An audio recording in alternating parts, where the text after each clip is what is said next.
Hello students, here I am Pinky and today we will start with the new subject that is cost accounting. And the first chapter is about nature and scope of cost accounting.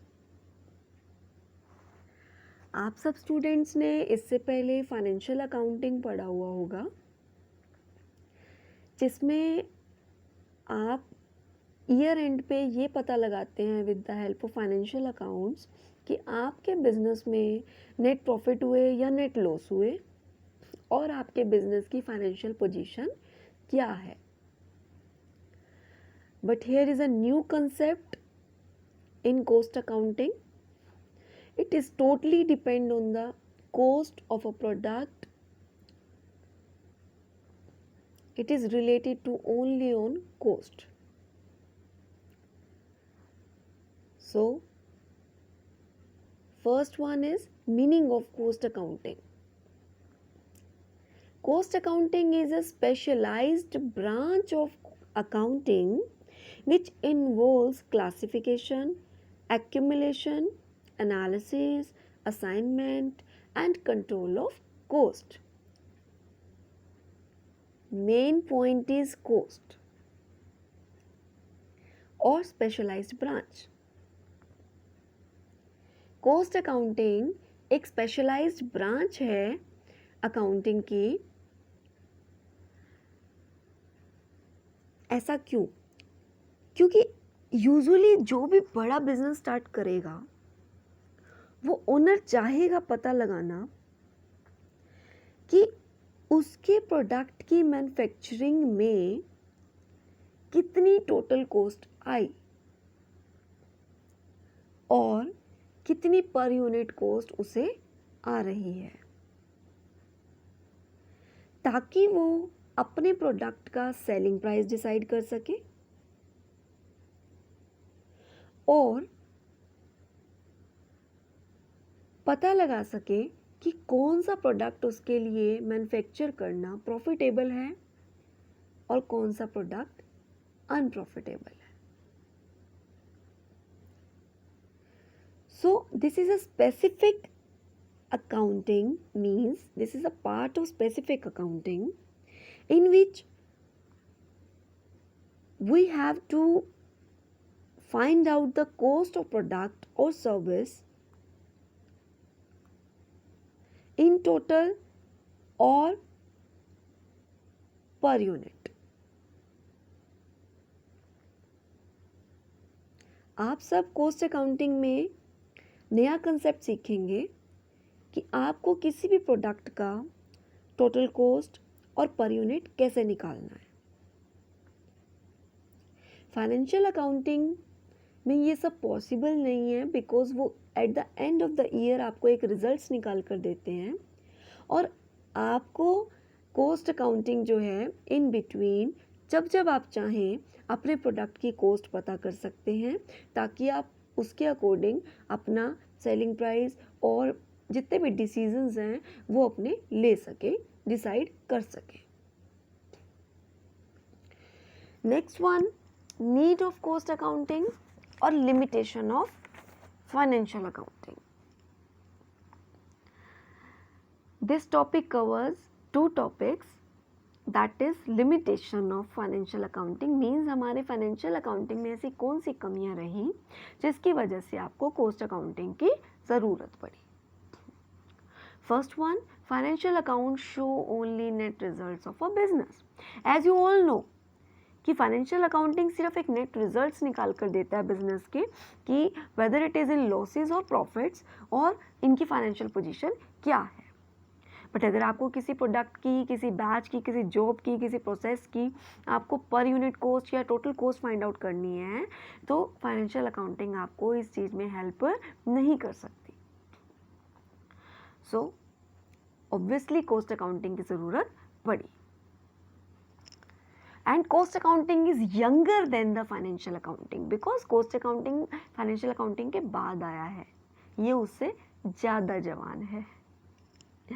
Next one is financial accounts do not make any difference between the direct or indirect cost. Financial accounting में एक तरह से आपको direct और indirect coast के बीच में differences नहीं बताए जाते, और एक तरह से आप कह सकते हो कि financial accounts fail to help in taking effective decisions under the crucial circumstances like depression, low demand competition, or make or buy decisions, etc. But with the help of cost accounting, you can take effective decisions. Next, financial accounts fail to reveal weak point of business. एक organisation suppose कीजिए different products में deal कर रही है, means different products को manufacture कर रही है, but with the help of financial accounts you can't analyse कि कौन सा प्रोडक्ट प्रॉफिटेबल है और कौन सा नॉन प्रॉफिटेबल है, बिकॉज ये आपको प्रॉपर टोटल ऑर्गेनाइजेशन की नेट प्रॉफिट और नेट लॉस के बारे में इंफॉर्मेशन देगा, पर प्रोडक्ट के बारे में, पर कॉस्ट, पर यूनिट कॉस्ट आपको नहीं निकाल कर बताएगा। But with the help of cost accounting it is possible. So cost accounting की ज़रूरत है to find out the total cost of goods, और कह सकते हो कि अगर आप एक से ज़्यादा प्रोडक्ट में डील करते हैं तो डिफरेंट गुड्स, डिफरेंट प्रोडक्ट्स की जो है वो डिफरेंट तरीके से कॉस्ट आपको निकाल के बताएगा, ताकि आपको जब आप सेल करें आपको आइडिया हो जाए कौन सा प्रोडक्ट जो है आपके लिए ज़्यादा प्रॉफिटेबल रह रहा है प्रोड्यूस करना, और आप आगे के लिए इफेक्टिव डिसीजंस ले सकें। Next, financial accounts fail to help in fixation of a selling price of a product. Financial accounts में आप किसी भी प्रोडक्ट की टोटल कॉस्ट फाइंड आउट नहीं कर सकते हो, per unit cost find out नहीं कर सकते हो, इसलिए सेलिंग प्राइस डिसाइड करना with the help of financial accounts typical है, मींस एक तरह से ना के बराबर है, but with the help of cost accounting it is possible. Next, financial accounts fail to provide control on material, labour और other expenses. Financial accounting only cash movement पे ही ज़्यादा कंट्रोल रखता है, ज़्यादा अटेंशन जो अपनी कंट्रोल पे देता है वो ओनली कैश मूवमेंट्स पे ही देता है, रादर देन मटेरियल, लेबर और अदर एक्सपेंसेस। और मटेरियल, लेबर और अदर एक्सपेंसेस पे ध्यान ना देने की वजह से इनकी जो कॉस्ट है, कॉस्ट ऑफ प्रोडक्शन है, वो अल्टीमेटली बढ़ जाती है, जिसकी वजह से मार्केट में सेलिंग प्राइस ज़्यादा रखना पड़ता है और हम अपने कंपटीशन को फेस नहीं कर पाते। बट साइड बाय साइड देखा जाए तो मटेरियल, लेबर और अदर एक्सपेंसेस अगर आप कंट्रोल कर लें तो आपकी कॉस्ट ऑफ प्रोडक्शन कम आएगी, जो with the help of cost accounting ही पॉसिबल है। नेक्स्ट है, financial accounts fail to provide comparison of cost of products. जो फाइनेंशियल अकाउंट्स है वो फेल, मतलब वो कंपैरिजन नहीं कर पाएगा डिफरेंट प्रोडक्ट्स की कॉस्ट में, कि आपको डिफरेंट प्रोडक्ट मतलब एनालाइज नहीं कर पाएगा। पहली बात तो एनालाइज ही नहीं कर पाएगा कि एक पर्टिकुलर प्रोडक्ट की कॉस्ट आ क्या रही है, और अगर एक से ज़्यादा प्रोडक्ट में डील कर रहे हैं तो उनके बीच में कंपैरिजन तो पॉसिबल ही नहीं है। जब आप कॉस्ट ही नहीं with the help of cost account find out कर सकते तो कंपैरिजन तो क्या ही कर पाएंगे, और अगर कंपैरिजन नहीं कर पाएंगे तो एफिशिएंसी का पता नहीं लग पाएगा। सो कॉस्ट अकाउंटिंग की ज़रूरत है to find out the comparison between cost of the products. Next one, financial accounts fail to analyse losses. Financial accounts में आप सिर्फ ये पता लगा सकते हैं कि आपको लॉस हुआ, प्रॉफिट हुआ, बट ये लॉस क्यों हुआ ये पता, ये एनालाइज नहीं कर सकते कि इसके पीछे रीज़न क्या है। अगर रीज़न आपको पता चल जाए तो आप फ्यूचर में उस पर कंट्रोल कर पाएंगे, but the cost accounting can help to establish the reason of the losses, by applying management by exception and responsibility accounting as the same. Next, financial accounts fail to reveal the profit product wise. Again same, आपको जब financial account different product के cost नहीं बता सकता तो उनके profits कैसे आपको रिवील करेगा? With the help of cost accounting it is possible. Next, financial accounts fail to keep proper record regarding use of a machinery. Financial accounting में कोई भी ऐसा सिस्टम सेटअप नहीं किया जाता जो मशीनरी के वर्किंग आवर्स को रिकॉर्ड करे या फैक्टर ऑफ प्रोडक्शन को रिकॉर्ड करे, आइडल टाइम कितना है वो रिकॉर्ड करे, तो स्क्रैप और वेस्टेज को रिकॉर्ड करे, ताकि पता लगाया जा सके कि एक मशीन पे उसकी मेंटेनेंस पे कितना खर्चा आ रहा है या कितनी कॉस्ट आ रही है. ये with the help of financial account it not possible, but with the help of cost accounting it is possible. So cost accounting की ज़रूरत है to keep proper record regarding the use of the machinery. Next, financial accounts fail in helping decision making. बहुत सारे parts ऐसे हैं, अभी हमने ऊपर भी डिस्कस किए, जहाँ पर डिसीजंस लेने की ज़रूरत है और फाइनेंशियल अकाउंट्स की हेल्प से आप वो क्रिटिकल डिसीजंस लेने में लैक कर जाते हैं. इसलिए आपको कॉस्ट अकाउंटिंग की हेल्प से वो डिसीजन लेने होंगे.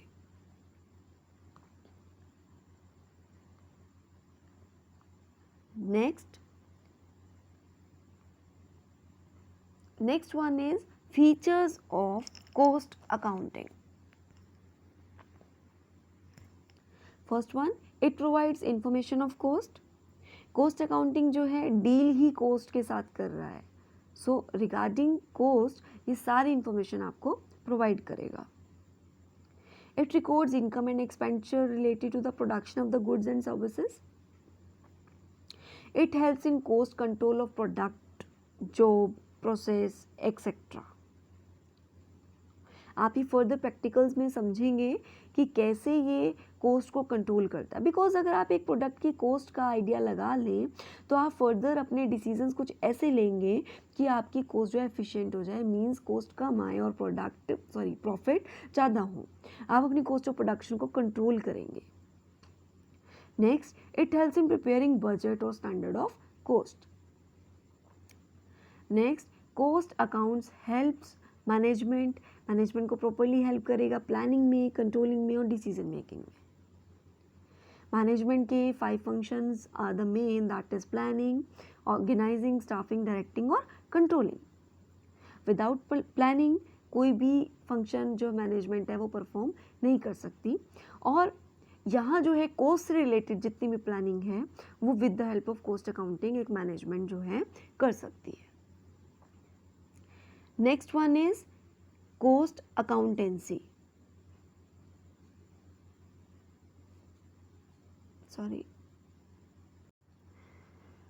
It is the application of costing and cost accounting principles, methods and techniques to the science, art and practice of cost control and ascertainment of the profitability. So cost accountancy एक तरह से costing application है, means apply कैसे करना है अपने methods को, अपने प्रिंसिपल्स को, अपने टेक्निक्स को, इसके बारे में आपको बताता है कि इसे अप्लाई कैसे करना है ताकि आप कॉस्ट को कंट्रोल कर सके और प्रॉफिट्स की तरफ बढ़ सके. Next one, scope of cost accounting. First one is cost calculations. जो कॉस्ट अकाउंटेंसी है वो कॉस्ट कैलकुलेशंस में डील करती है. It deals with the collection, classification, recording, analysis of expenses and related these expenses to the product, process, job, batch, contract or cost center to calculate the total cost or per unit cost of the product. So for cost calculations, there may be different system of costing like historical cost, estimated cost or standard cost. So different methods हो सकते हैं आपके, और different methods जो है cost calculations के उसमें deal करता है ये. आगे हम further पढ़ेंगे जैसे unit costing, job costing, process costing, different जो आपके प्रोसेस में आपके डिफरेंट कोस्ट रहेगी, कोस्ट का सिस्टम, कोस्ट का मेथड रहेगा कि कैसे कैलकुलेट करते हैं. यूनिट कोस्टिंग में डिफरेंट रहेगा, जॉब कोस्टिंग में डिफरेंट रहेगा, प्रोसेस कोस्टिंग में डिफरेंट रहेगा और कॉन्ट्रैक्ट कोस्टिंग में डिफरेंट रहेगा. नेक्स्ट है cost accounting. Cost accounting is the application of the system, principles or mechanism of costing by which cost of the product or services are ascertained and controlled. Means एक system को कैसे apply करना है, कैसे principles को apply करना है ताकि आपकी कोस्ट का आप पता लगा सकें और फर्दर आप उसे कंट्रोल कर सकें. आप पहले से ही स्टैंडर्ड सेट कर सकें ताकि फर्दर आप कंट्रोल कर सकें. Next is the principles of cost accounting. There are the fundamental principles of the cost accounting. First one is a cost should be related to its cause. A cost should be related as closely as possible to its cause for recovering an item of cost of product, job, process और cost centre. मैं बार बार बात कर रही हूँ product की job, process, unit costing, इन सब के बारे में. ये फर्दर आप पढ़ेंगे. Job costing means related to the job. जितना भी आपका एक सिस्टम रहता है उसकी कॉस्ट अलग से एनालाइज की जाती है. प्रोसेस कोस्टिंग का सिस्टम अलग है कि अगर आप कोई भी प्रोडक्ट मैन्युफैक्चर करते हैं, उनके डिफरेंट प्रोसेसेस से आप फॉलो करते हैं, आप उसमें एक डिफरेंट टेक्निक और मेथड का यूज़ करके कोस्ट को फाइंड आउट करते हैं. अगर आपकी बात की जाए बैच कोस्टिंग की, कॉन्ट्रैक्ट कोस्टिंग की, ये भी एक डिफरेंट कॉन्सेप्ट्स हैं. जैसे आप किसी भी मैन्युफैक्चर किसी भी कॉन्ट्रैक्ट में इन्वॉल्व होते हैं रिगार्डिंग द डील करते हैं आप किसी भी आप किसी भी कॉन्ट्रैक्ट में एंटर होते हैं. जैसे मान लीजिए कि बहुत बड़ा ब्रिज बनाना है, उसका कॉन्ट्रैक्ट अगर आपको मिला है तो उसकी एक डिफरेंट तरीके से कोस्टिंग का मेथड है. मतलब कोस्टिंग को फाइंड आउट करने के लिए डिफरेंट मेथड्स फॉलो किए जाते हैं. तो मैं जो बार बार बात job costing, batch costing, contract costing की कर रही हूँ, ये फर्दर आपके पास प्रॉपरली चैप्टर्स आएंगे और आपको ये बात क्लियर हो जाएगी कि ये क्या कहने का मतलब है. फर्स्ट जो है कोस्ट जो है वो कॉज से रिलेटेड होनी चाहिए. मतलब जिस पर्टिकुलर प्रोडक्ट पे वो कोस्ट आ रही है उसका पता होना चाहिए, उसका कारण पता होना चाहिए, उसका नेचर पता होना चाहिए ताकि फर्दर आपको सेलिंग प्राइस डिसाइड करने में कोई प्रॉब्लम ना आए. Next, a cost should be charged only after its occurrence. Means जब एक कोस्ट चार्ज हो जाती है तभी आप उस कोस्ट का पता लगा सकते हैं. Next, abnormal cost should be excluded from costing. A loss due to an accident, fire, theft और एनी अदर जो कि एबनॉर्मल लॉसेस होते हैं, एबनॉर्मल कोस्ट होती है, वो आपकी एक्सक्लूड कर देनी चाहिए while calculating your cost of production. Next one, past cost are not charged to future cost. जो आपकी पास्ट कोस्ट है, जो आप ऑलरेडी किसी ना किसी प्रोडक्ट पे चार्ज कर चुके हैं, वो आप फ्यूचर पीरियड्स पे चार्ज नहीं कर सकते.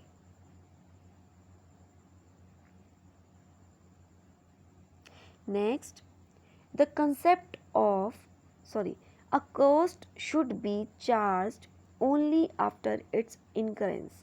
ये पॉइंट मैं आपको ऊपर डिस्कस कर चुकी हूँ. Next, principle of double entry should be applied in cost accounting. Double entry system आप लोगों ने फाइनल अकाउंट में पढ़ा हुआ है.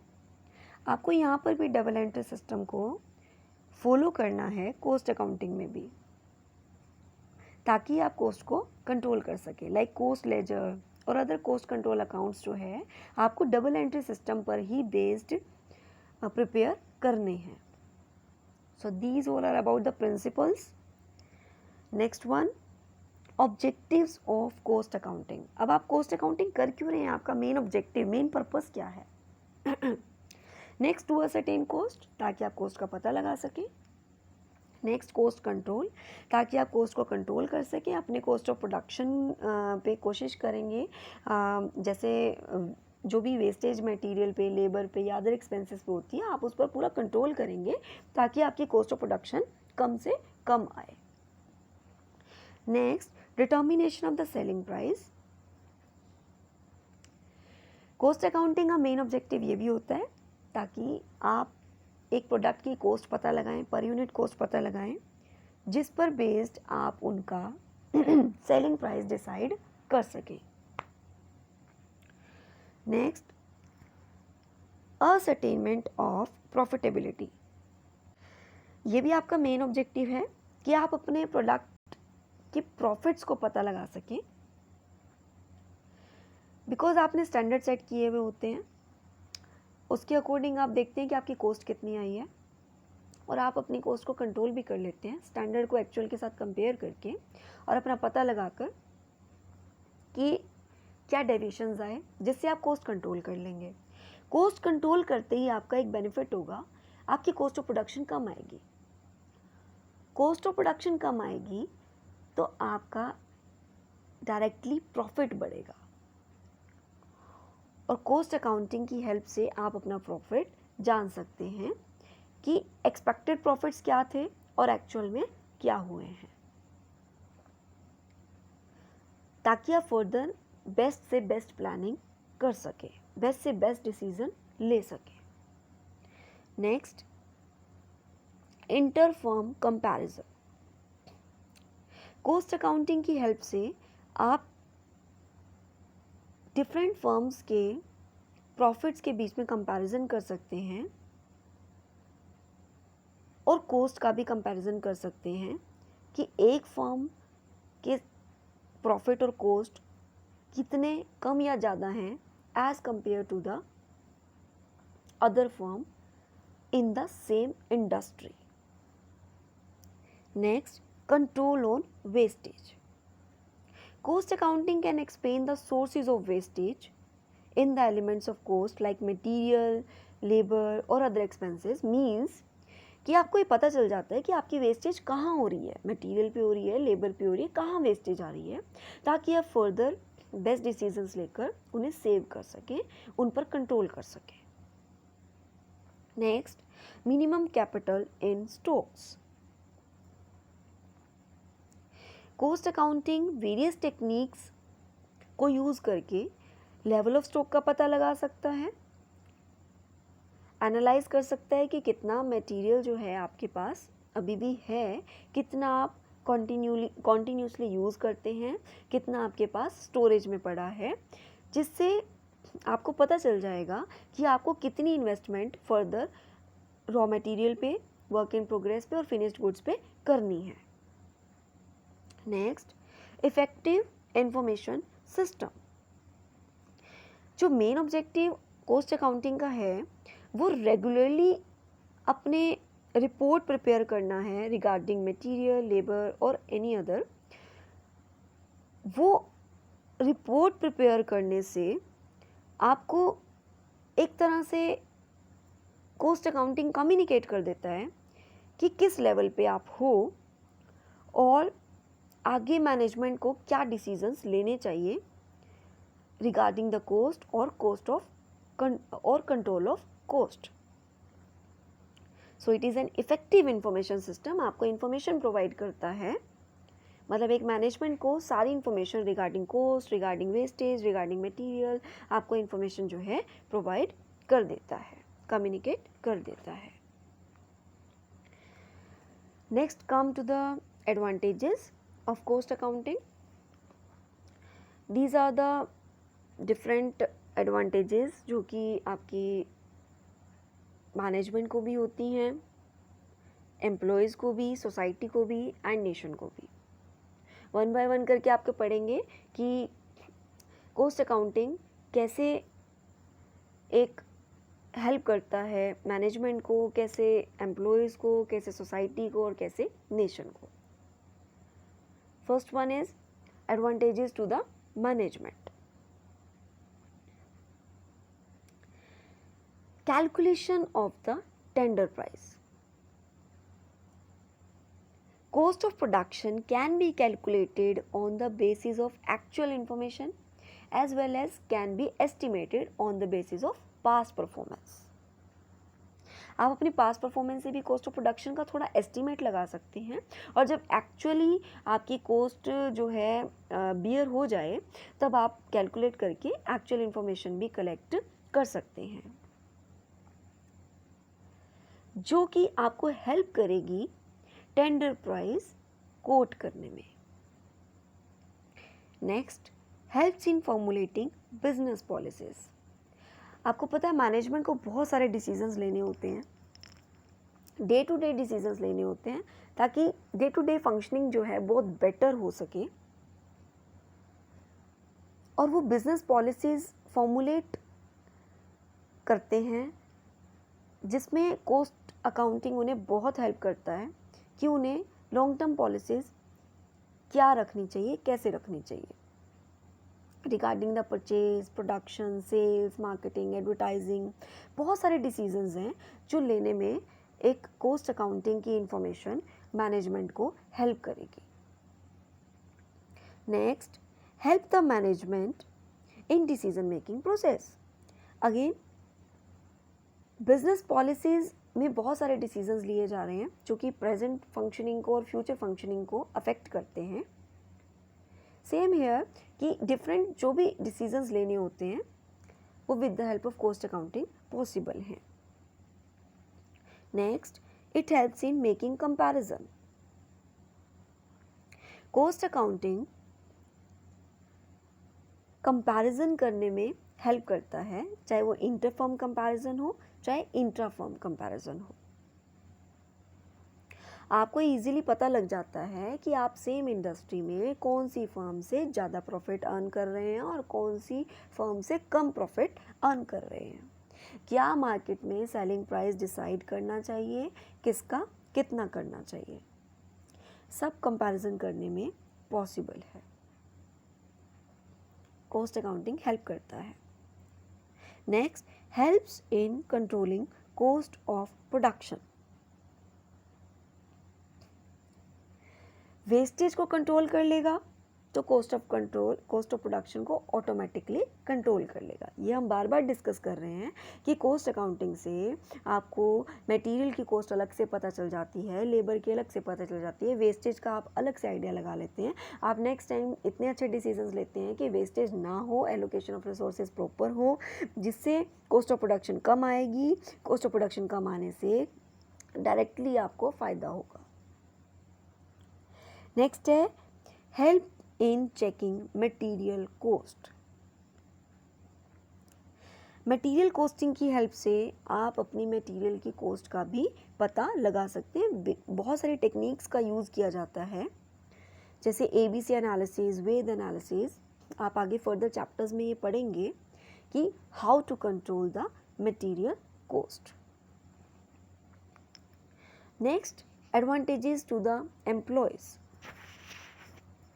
First one is better wages. बहुत सारी टेक्निक्स जो अप्लाई की जाती हैं वर्कर्स को वेजेस पे करने के लिए, जैसे इंडिविजुअल बोनस प्लान और ग्रुप बोनस प्लान, ये सब पास किए जाते हैं. Depends on the efficiency of the workers. जितना ज़्यादा प्रॉफिट एक ऑर्गेनाइजेशन को होगा, जितनी ज़्यादा आप कंट्रोल जो है वेस्टेज पे कर लेंगे, उस हिसाब से आपके वेजेस सिस्टम को डिसाइड किया जाता है। जितना बेस्ट वर्क उतने बेस्ट वेजेस। और कॉस्ट अकाउंटिंग की हेल्प से आप इजीली इन सब पे कंट्रोल कर सकते हैं और अपने प्रॉफिट्स को बढ़ा सकते हैं। नेक्स्ट, डिस्टिंक्शन बिटवीन एफिशिएंट और inefficient worker. Cost accountancy help to recognize efficiency of the worker in the terms that standards are laid for the performance of the work. Her worker के लिए एक standard set कर दिया जाता है और उन स्टैंडर्ड के अकॉर्डिंग उनकी एफिशिएंसी चेक कर ली जाती है कि कौन सा वर्कर अपने वर्क को परफॉर्म करने में एफिशिएंट है। और इससे आप पता लगा पाते हैं जो उस पर्टिकुलर स्टैंडर्ड को अचीव कर जाते हैं, आप समझ जाते हैं ये वर्कर एफिशिएंट है अपने काम को लेकर, और उनको आप अपने हायर वेजेस पे कर सकते हैं और अपना वर्किंग एनवायरनमेंट और बेटर कर सकते हैं।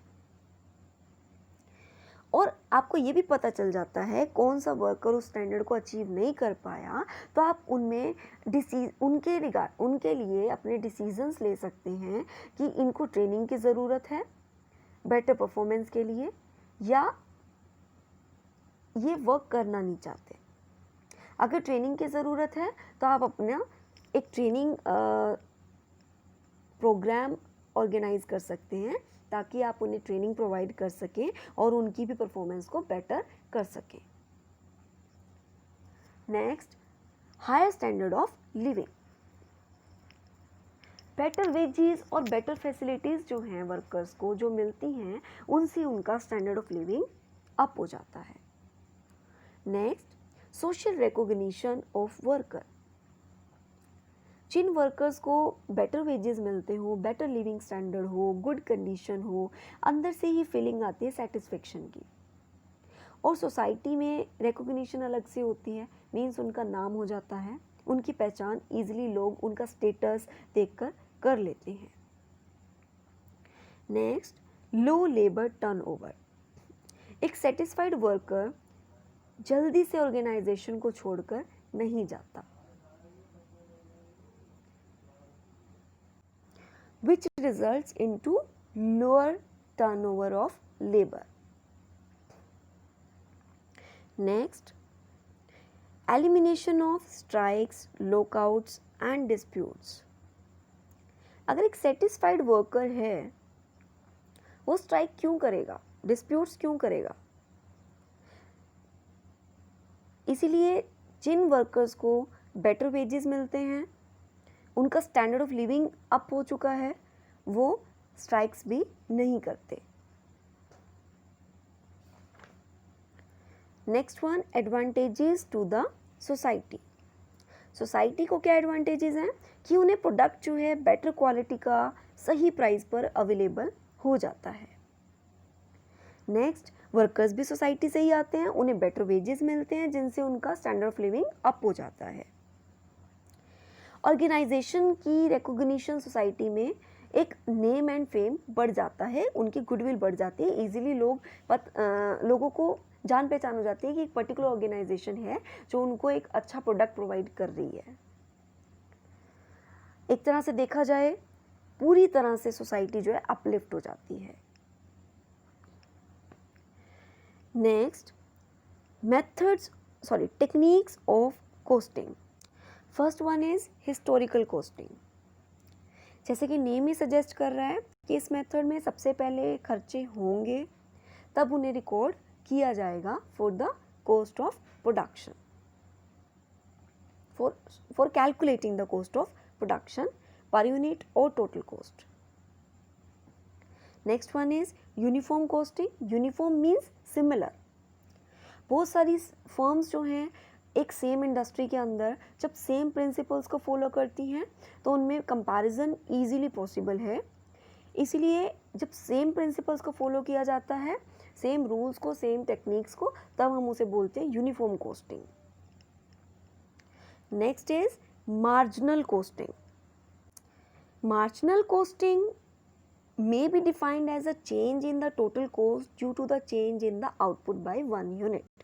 Means जैसे आप पहले सपोज कीजिए 100 यूनिट प्रोड्यूस कर रहे हो और आपका जो कॉस्ट आ रही है वो 1000 आ रही है, बट आपने यूनिट्स बढ़ा दी प्रोडक्शन की, 100 से 110 कर दी, तो जो 10 यूनिट्स बढ़ाने से जितना भी खर्चा एक्स्ट्रा आएगा that is your marginal cost.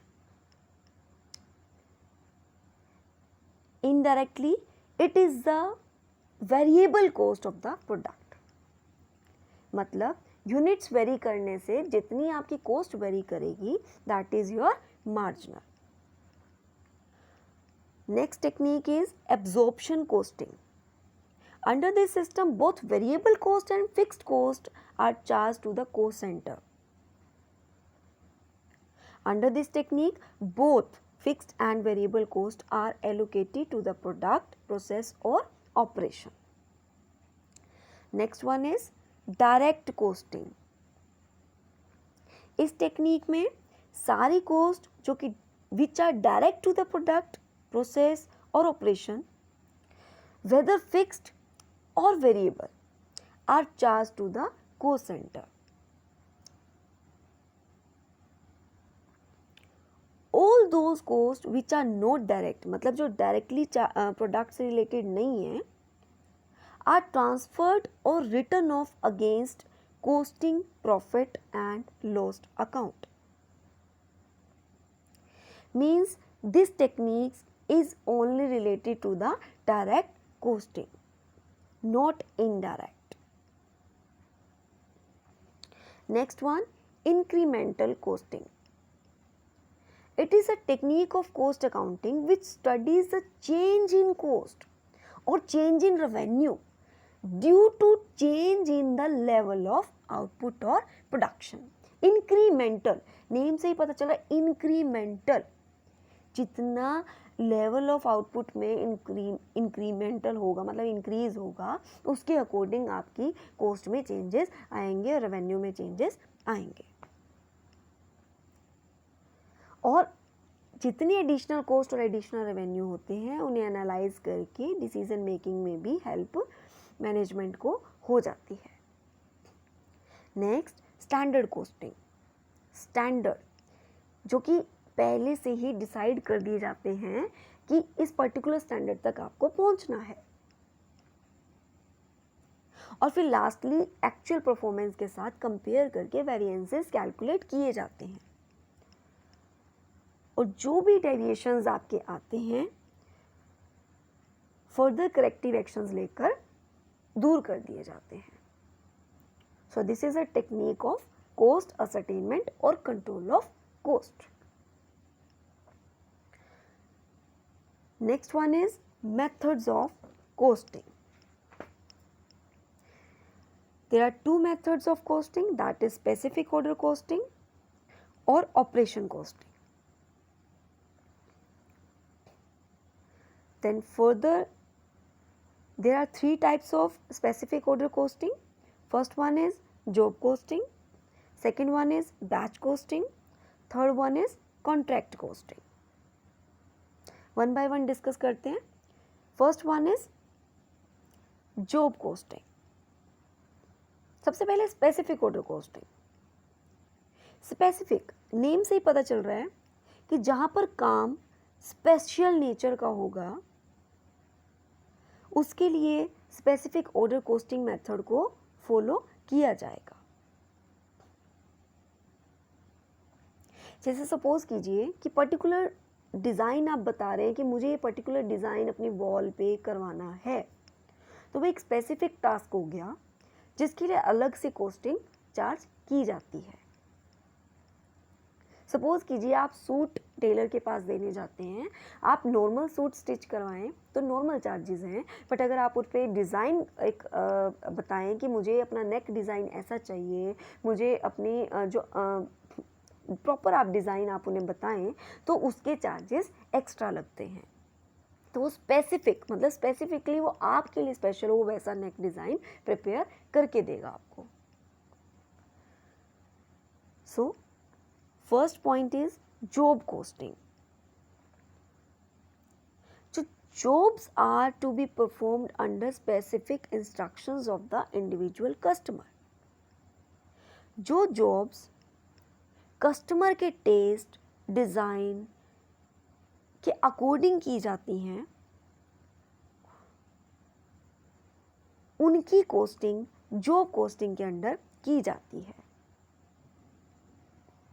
Means customer के ऑर्डर के बाद ही आप एक पर्टिकुलर प्रोडक्ट रेडी करते हो तो उस प्रोडक्ट की कॉस्ट को एनालाइज जॉब कॉस्टिंग के अंदर किया जाता है.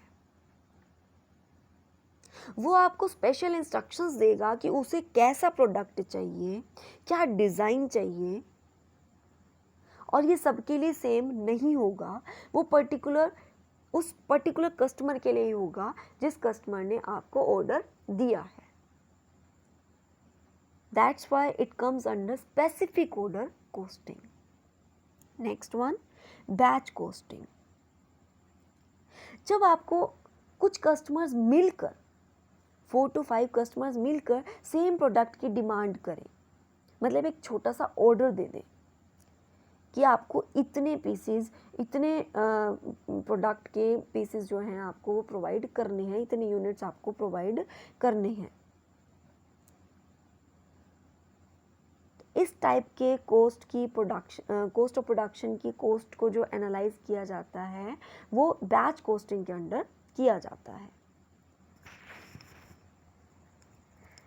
Next, contract costing. This method is applied in those cases where work to be performed is big, involving lot of investment and takes more time than a year to be completed. Means एक बड़ा project जिसमें बहुत investment होने वाली है, बहुत time लगने वाला है, उस टाइप के जब कॉन्ट्रैक्ट एक बिल्डर से किए जाते हैं, like construction of roads, construction of building, construction of bridges, इस टाइप के कॉन्ट्रैक्ट्स का जो एक हिसाब किताब आप कॉस्ट का रखते हैं, उसके लिए जो मेथड फॉलो किया जाता है वो होता है contract costing. Now come to the next method, that is operation costing. Specific costing में आपने पढ़ा कि जब एक कस्टमर आपको प्रॉपर ऑर्डर देगा, स्पेसिफिक टास्क परफॉर्म करने के लिए बोलेगा, तब आप इस मेथड का यूज़ करेंगे. ऑपरेशन कॉस्टिंग में क्या होगा, जब गुड्स एक मास स्केल पे प्रोड्यूस किए जाएंगे without waiting the order of the customer, तब आपकी जो कॉस्ट ऑफ प्रोडक्शन की कैलकुलेशन है वो ऑपरेशन कॉस्टिंग मेथड के अंदर कैलकुलेट की जाती है. इसके फर्दर पार्ट्स हैं process costing system, unit costing system और operation costing system. First one is process costing system. Process means raw material को फिनिश्ड गुड्स में कन्वर्ट करना. जब रॉ मटेरियल को फिनिश्ड गुड्स में कन्वर्ट किया जाएगा, ड्यूरिंग दिस प्रोसेस आपकी कॉस्ट बहुत आएगी. उस कॉस्ट को जो कैलकुलेट किया जाएगा वो अंडर प्रोसेस कॉस्टिंग सिस्टम में किया जाएगा. मीन्स इस मेथड को फॉलो किया जाएगा. Next, unit costing system means single output costing. This method of costing is applied in those industries which produce identical output और ओनली वन प्रोडक्ट. मीन्स जो industries एक प्रोडक्ट में डील करती हैं, एक प्रोडक्ट को प्रोड्यूस करती हैं, उस प्रोडक्ट की टोटल कॉस्ट और नंबर ऑफ यूनिट्स के अकॉर्डिंग पर यूनिट कॉस्ट जो कैलकुलेट की जाती है, उसके लिए जो मेथड फॉलो किया जाता है वो unit costing system method. Next, operating costing system. In cost accounting, cost per unit of a product produced or services provided is calculated. When cost of per unit of service provided is calculated, then the system of costing applied is known as operating costing. In daily life, we human being and human life needs various services जैसे कि transport service, telephone service, electricity service, medical service, education service, hotel service, water supply.